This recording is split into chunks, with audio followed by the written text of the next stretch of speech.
So it is about 6:30 in the morning, which is not terrible by TV news standards, and we are on our way to Riverbend Maximum Security Prison because I am going to spend the morning with Gary Wayne Sutton. So he has been on death row since the late 90s. He's convicted of killing Tommy Griffin and Connie Branham. Now this happened in 1992. I am going as a visitor. I am not going as a news reporter.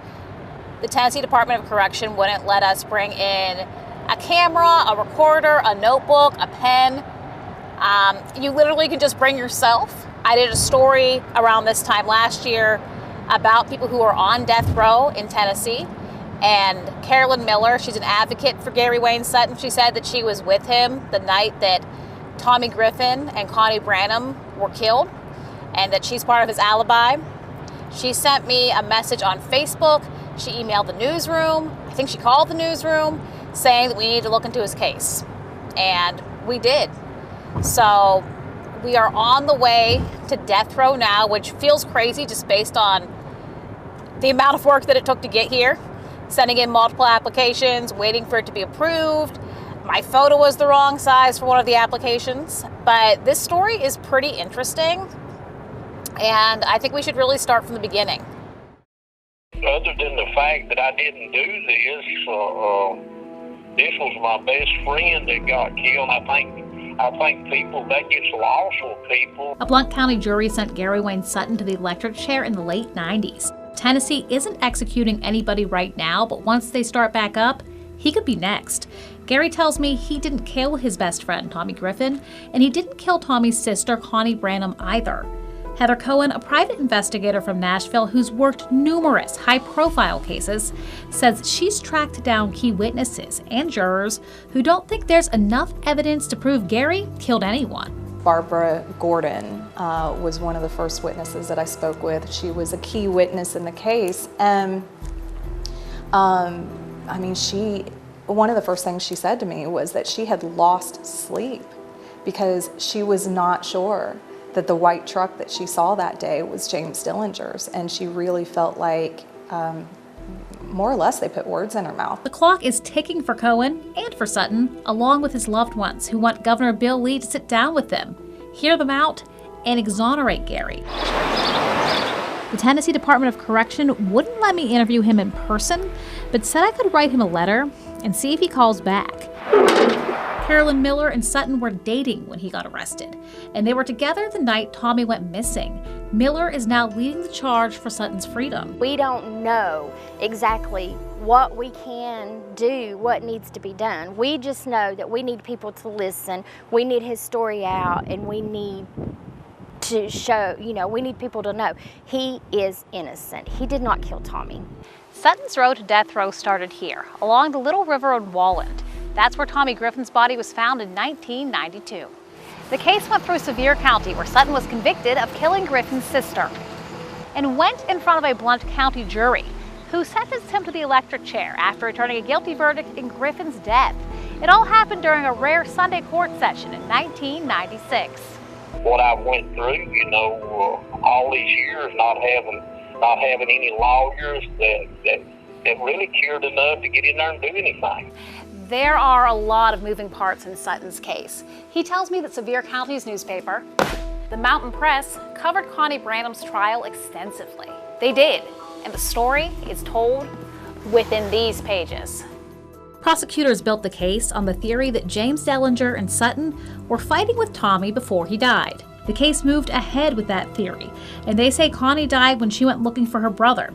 Gary and James were tried together. There was definitely an obvious problem with the trial, starting with the fact that the DA had admitted in open court that they had no evidence on Gary, and that if they separated the trial between him and his uncle, that they would have to let him walk because they had nothing tying him to this. Cohen says she thinks someone else killed Tommy and Connie based on her investigation, a man named Lester Johnson.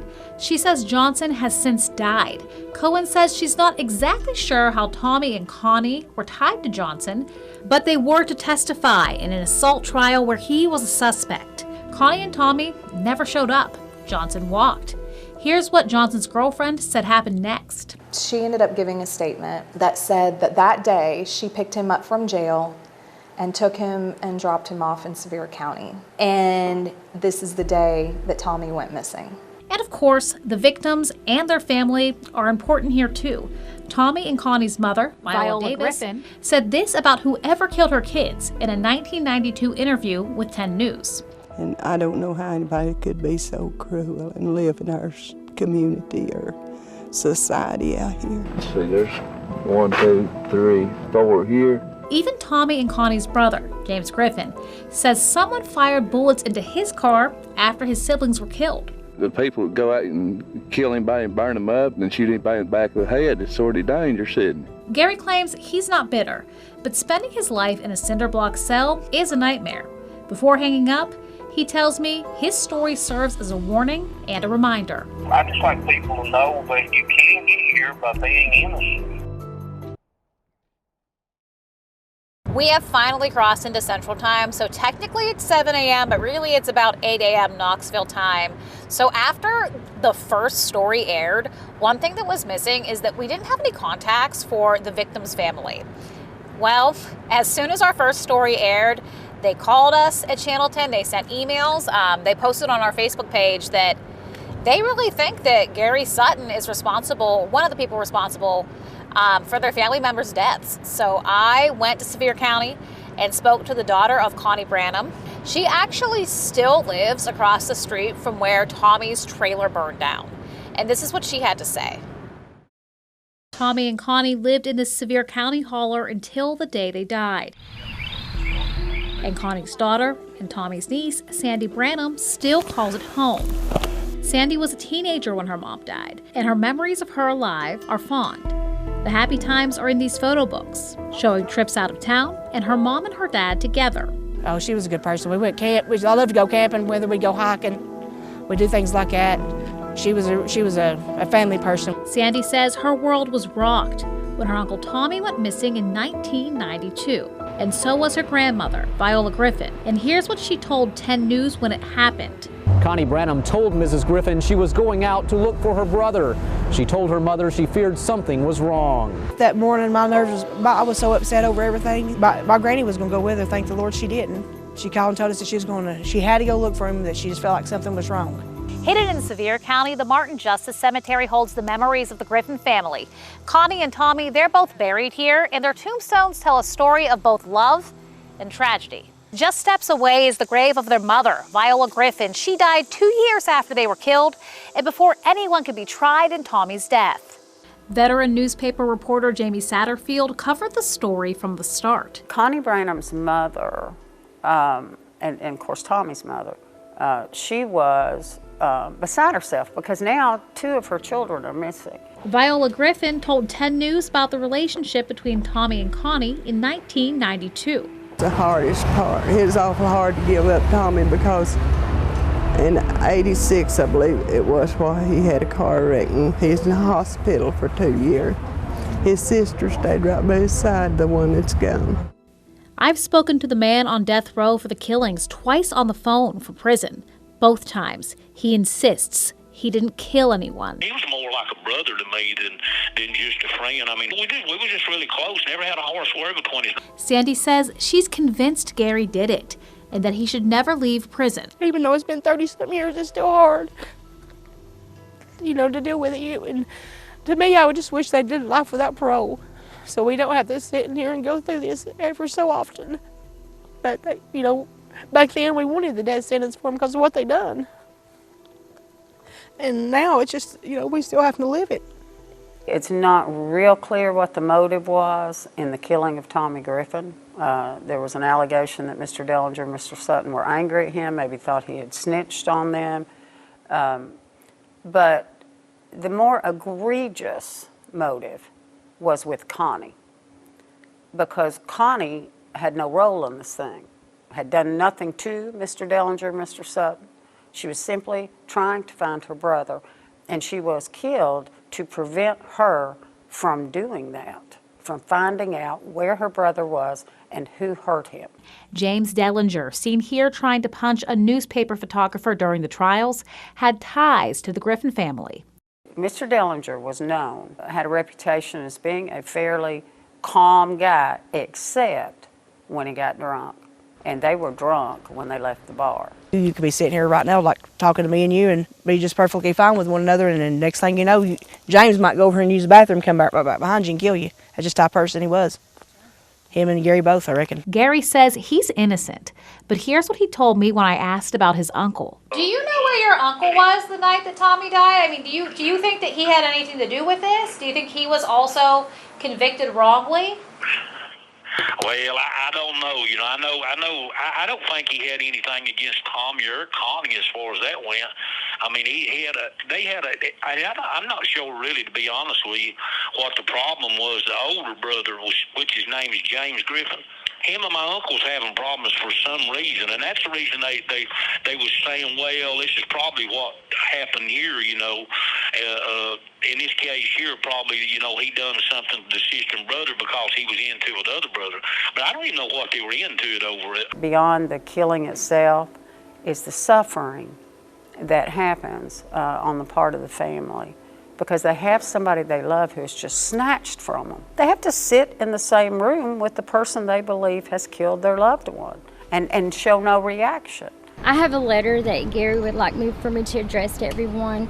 He says, first, I'd like to thank everyone for coming and standing up for me today. Carolyn Miller is leading the charge to get Sutton off death row. Satterfield says she doesn't think Sutton will be exonerated, but she does feel for everyone who's involved in these cases. The family members of the people accused in these crimes, they suffered too, because now they have this shame, you know, their family members on the TV and on the front page, and they love this person even though they may not love what they did. And the innocents are the family members on both sides.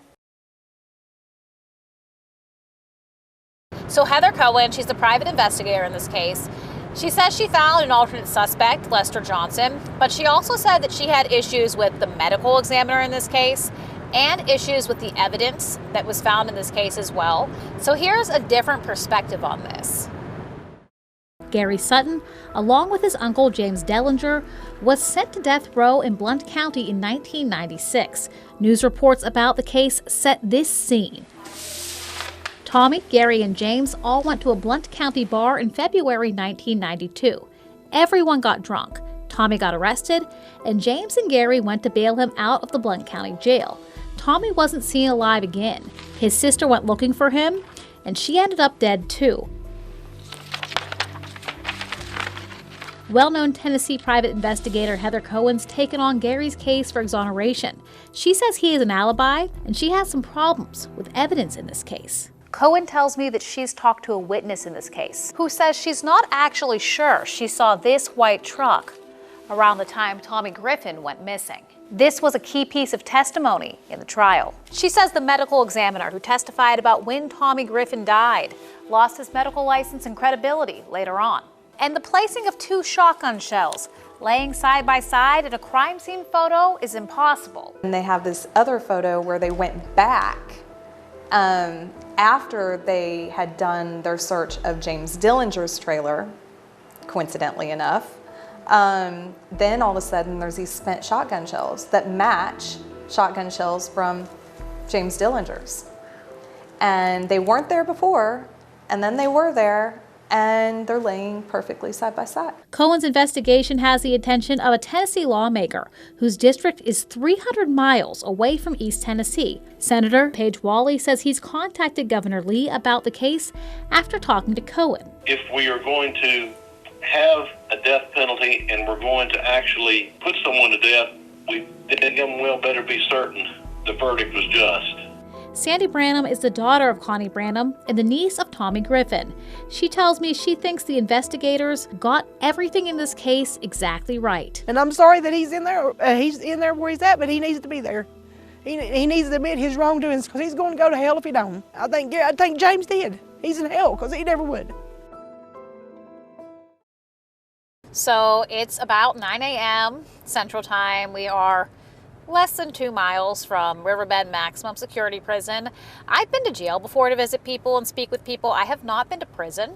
So in a lot of ways, it's this feeling of disbelief because it took so long to get here, but at the same time, you know, less than a year from when we got the message from Carolyn Miller to check out Gary Sutton's case, we're going to speak to him. So it almost feels surreal. Because again, it felt like, oh my gosh, we had to wait so long to get approval, but at the same time, it hasn't even been a year since we first learned about his story. So it's a little bit crazy. Carolyn Miller has warned me that it isn't the most pleasant place. I mean, it's a maximum security prison. So I am not sure if I am going to walk into just like a normal lobby, like I've been in a jail lobby before. I'm assuming that there's going to be a lot of security and probably a lot of metal detectors. I'm not allowed to wear any jewelry, can't wear my watch. I'm wearing basically a turtleneck and sneakers and jeans. Not what I would typically wear in a news setting, but I'm expecting to see a lot of security. I don't know if I'll get to see like the cell block or anything, but it's a little bit intimidating. It's maximum security prison. It's death row. I appreciate it. Thank you.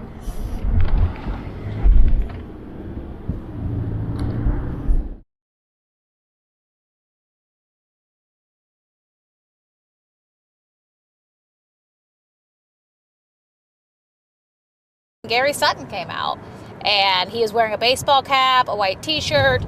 He was wearing T-Doc issued pants. He had a beard, but you could tell that he had taken care of the shaving. And we just started talking and we really got right into it. So we started talking about his case first and foremost. And a lot of things that he had already told me, that he is not responsible for the deaths of Tommy Griffin and Connie Branham. He told me that, you know, he had been taught by his father, who I have interviewed. He's 94 years old now. He'd been taught by his father that you do not place your hands on a woman. So he found it very offensive and not within his character when he was accused of and convicted, truly, put on death row for the killing of Connie Branham, that did not match his character because he was taught to never lay his hands on a woman. He said that he wasn't sure if Tommy was moving drugs in his prosthetic leg, but Tommy had had a prosthetic leg since he had met him, since he was a kid. I asked him, did your uncle have anything to do with any of these crimes? Did he kill these people? Do you think he was capable of killing these people? And he gave sort of the non-committal answer he's given me before, which is basically, I don't know, it's possible, but he maintains he had nothing to do with it. He said that him and his uncle, once they had both gotten arrested, the bad blood was deep between both of them. And then a couple of years ago, on Christmas Eve, Gary said that he was waiting for his lunch tray or breakfast tray to get out because it was Christmas Eve, and they wouldn't let him out because they were afraid for his safety. And the reason why they were afraid for his safety was his uncle was going around telling people that he was going to kill Gary for Christmas. He told me that his uncle died from cancer. We had known before that his uncle had died on death row before he was executed, but we didn't really know what the illness was. Gary told me it was cancer. I asked him too, like, if you get out, like, what do you want to do? What are some of the things that you really, really miss? And he said, obviously, he misses his family. He was a big fisherman, hunter. But he said the one thing that he really misses is listening to, like, the rooster waking you up in the morning. And I asked him too, I said, listen, like, if a date is set, like, how do you feel about that? What do you think about the fact that you could die soon? And he said, you know, it definitely feels like the Grim Reaper is on my back right now because I don't know what's going to happen. So it's been about a month since I visited Gary Sutton on death row, and there really hasn't been any movement in his case. The state has set execution dates for other people who are on death row. He had an execution date at one point, but that got wiped away because Tennessee had paused executions for a few years. There had been an issue with the lethal injection protocol. The lethal injection protocol has been put back into place. That happened around Christmas of 2024. But just because there's no movement in his case, his supporters say that they are still going to fight for his freedom and do everything that they can to get him exonerated.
Viola Griffin,